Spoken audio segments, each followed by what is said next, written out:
Ce téléphone, c'est pas ce que vous croyez. Il y a du bon, comme tout le monde le dit, mais il y a aussi du moins bon.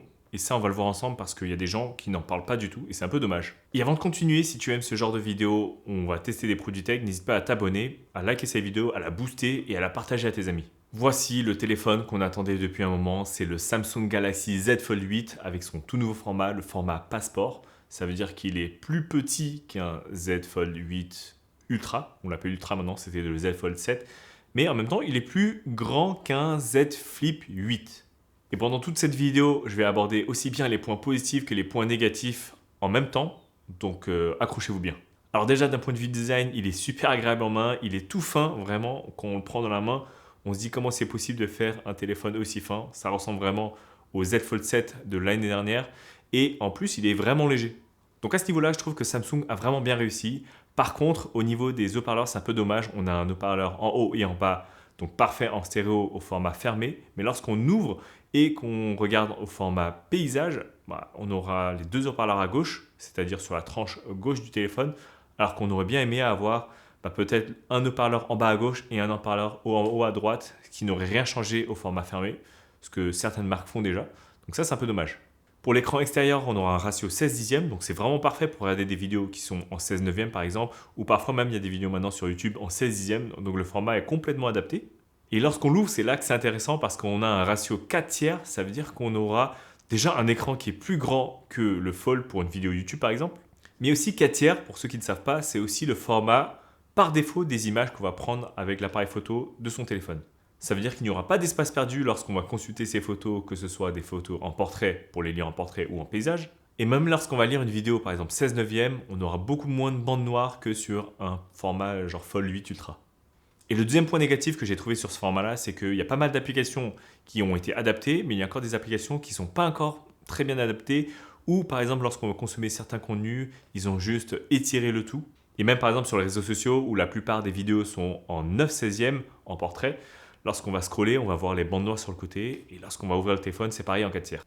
Bon, ça, c'est pas dramatique, à la limite, ça fait les boutons qui sont sur le côté, et on a moins d'impression de caractère sur la vidéo. Et par contre, il y a certaines applications qui l'ont bien compris, comme TikTok, qui permettent d'avoir en mode paysage aussi bien le feed que l'espace commentaire. Et honnêtement, si vous consommez du contenu, vous savez que les commentaires, parfois, c'est mieux que le contenu, donc c'est bien d'avoir les deux. Et la question qu'on se pose ici, c'est est-ce que la pliure a été améliorée par rapport au modèle de l'année dernière? Et la réponse est oui, même si certains vont me dire que c'est pas comparable de mettre un téléphone qui a été utilisé pendant plusieurs mois et un téléphone tout neuf. Honnêtement, sur la première impression déjà, c'est vraiment mieux. Il y a l'anti-reflet qui permet de moins voir la pliure, mais il y a aussi la technologie Flex Titanium qui est en fait une couche supplémentaire qui permet de rendre plus résistant l'écran et aussi de moins voir la pliure et même moins la sentir si on met le doigt par-dessus. Et justement, à cause de ce Flex Titanium, je crois qu'ils ont introduit un troisième mauvais point, ce serait du coup, on n'a plus le Flex Mode. On ne peut plus mettre le téléphone plié dans la position qu'on souhaiterait. Par exemple, dès qu'on dépasse je crois 90 degrés, tout de suite il s'ouvre, ça veut dire qu'on ne pourra plus le mettre posé dans ce sens. Par contre, comme on a un écran extérieur déjà dans le bon format, on pourra consommer le contenu dans l'autre sens directement, c'est-à-dire on le met en V inversé, et ça nous permet de consommer le contenu avec un trépied, un support directement intégré. Un peu comme un Fold 7 finalement, mais dans un format beaucoup plus compact et plus agréable. Donc oui, la charnière, c'est bien qu'elle a été améliorée pour l'ouverture, mais elle est moins flexible, moins souple que les années précédentes. Ce qui est bien aussi sur l'écran intérieur, c'est qu'on peut l'utiliser soit au format paysage, soit au format portrait, qui s'adapte super bien, notamment pour lire de la lecture, que ce soit des revues, que ce soit de l'actualité ou même des livres. Et ce que Samsung a super bien fait aussi, c'est de donner l'option de soit dupliquer par exemple le menu, que ce soit en format fermé, ou ne pas le dupliquer pour la version ouverte. Par exemple, on sait que quand on consomme du contenu et qu'on ouvre le téléphone, on veut avoir le contenu qui s'affiche directement et pas devoir rentrer son mot de passe à nouveau. Et l'inverse aussi, on a l'option, c'est-à-dire lorsqu'on a le téléphone ouvert et qu'on le ferme, ça ne va pas le verrouiller tout de suite. On peut aussi avoir l'option de continuer de consommer son contenu. Et au format fermé, on peut même avoir le mode paysage, ce qui est très pratique. On est déjà en mode paysage et qu'on revient dans le menu, on n'a pas besoin de retourner le téléphone pour appuyer sur l'application qu'on souhaite, puis le retourner en paysage.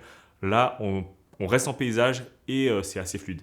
On n'en parle pas aussi, le capteur d'empreinte qui était déjà là, il est vraiment super efficace, que ce soit pour la mise en place. Il n'y a pas besoin de lever le pouce ou le doigt lorsqu'on veut mettre ces différentes Vous savez, d'habitude, on tapote, alors que là, il faut juste mettre le doigt et on tourne dessus. Donc ça, c'est vraiment super pratique. Et c'est aussi super réactif lorsqu'on souhaite déverrouiller son téléphone.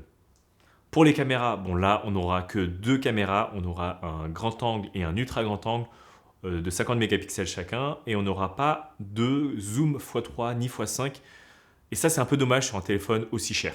En plus de ça, il a le même problème que le Fold 7 de l'année dernière, c'est-à-dire que les caméras sont en haut à gauche et assez ressorties. Ça veut dire qu'on va le poser sur la table, on va voir que ça va bouger pas mal. Il aurait peut-être fallu trouver une solution pour mettre les caméras peut-être au milieu, les 2 caméras au milieu, et au moins avoir une 3e caméra. Pour moi, ce serait la moindre des choses, surtout si c'est le Fold 8, le successeur du Fold 7. Pour les caméras, honnêtement, en plein jour, il n'y a aucun problème, ça fait le travail. De nuit, bon, c'est pas incroyable non plus. Surtout, encore une fois, c'est surtout à ce prix-là. Si on avait un téléphone un peu moins cher, on aurait pu l'accepter. Là, on est sur un téléphone haut de gamme, un nouveau format de chez Samsung. J'aurais aimé qu'ils introduisent leur meilleur capteur possible, comme celui de 200 mégapixels sur le Ultra. L'Ultra grand angle, c'est très bien, mais aussi un zoom, donc x3 par exemple.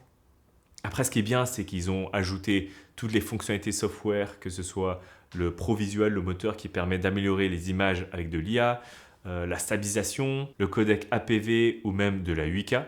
Et aussi pour les selfies, très important, bon, les caméras selfie, c'est du 10 mégapixels, rien de fou, mais on peut toujours, comme sur le Ultra, c'est-à-dire prendre l'appareil photo et retourner son téléphone pour avoir la meilleure qualité possible et utiliser le capteur principal pour faire ses selfies.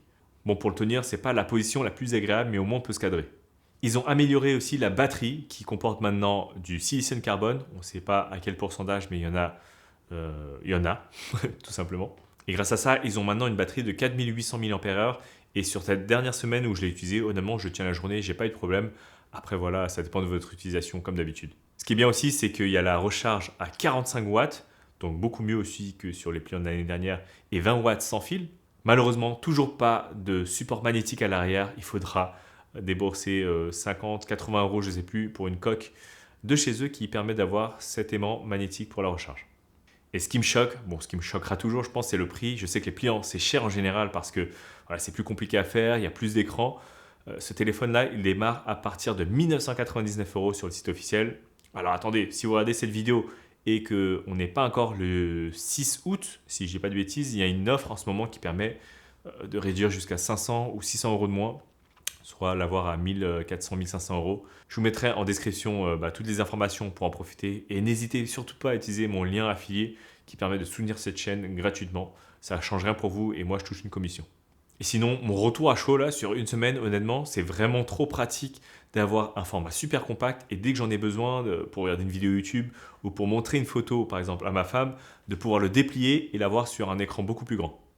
Je félicite en tout cas Samsung de toujours tenter des nouvelles choses, de faire toujours dans l'innovation, que ce soit les pliants depuis quelques années et même ce nouveau format passeport cette année. Je suis sûr qu'il y a des marques qui vont copier et qui vont reproduire ce format-là. Est-ce que ça va être adopté? Honnêtement, à ce prix-là, ça m'étonnerait. Par contre, c'est super bien parce que ça fait parler en tout cas tout l'univers des smartphones, des pliants, des nouvelles technologies et ça pousse aussi les autres marques à sortir un peu de leur zone de confort, à faire des nouveaux produits, à faire des produits encore plus fins, plus légers, plus innovants, avec peut-être de nouveaux formats aussi. Donc voilà, si vous avez des questions sur ce téléphone, mettez-les moi dans les commentaires. Je vais répondre à tous les commentaires sur la première semaine, pas plus. Sauf s'il n'y en a pas beaucoup, pourquoi pas.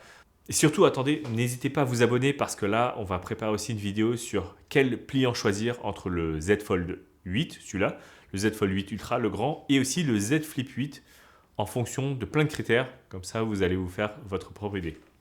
Ciao, ciao!